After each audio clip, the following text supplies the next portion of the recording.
ప్రజలకు నమస్కారం.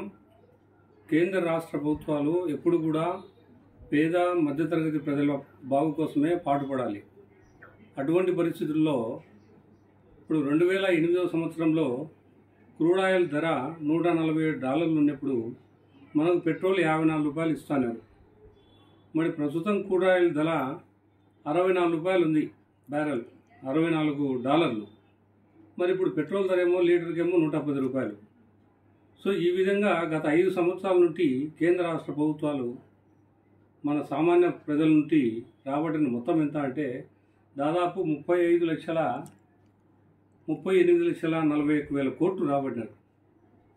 సో మరి ఈ మధ్యన జీఎస్టీ తగ్గించినామని ప్రభుత్వాలంతా సంబరాలు జరుపుకున్నప్పుడు మరి ఈ పెట్రోల్ డీజిల్ మీద జీఎస్టీ ఎందుకు తగ్గించారు? పెట్రోల్ డీజిల్ మీద జీఎస్టీ తగ్గిస్తే పేద మధ్యతరగతి సామాన్యులు, చిరువ్యాపులు, రైతులకు ఎంతో మేలు జరుగుతుంది కదా. ఆ దిశగా ఎందుకు ప్రభుత్వాలు నిర్ణయం తీసుకోవు? ఇది కాబట్టి ప్రజాపక్షం పార్టీ తరఫున కేంద్ర రాష్ట్ర ప్రభుత్వాన్ని డిమాండ్ చేసేది ఏమంటే పెట్రోల్ డీజిల్ మీద జీఎస్టీని తగ్గించాలని కోరుకుంటున్నాం.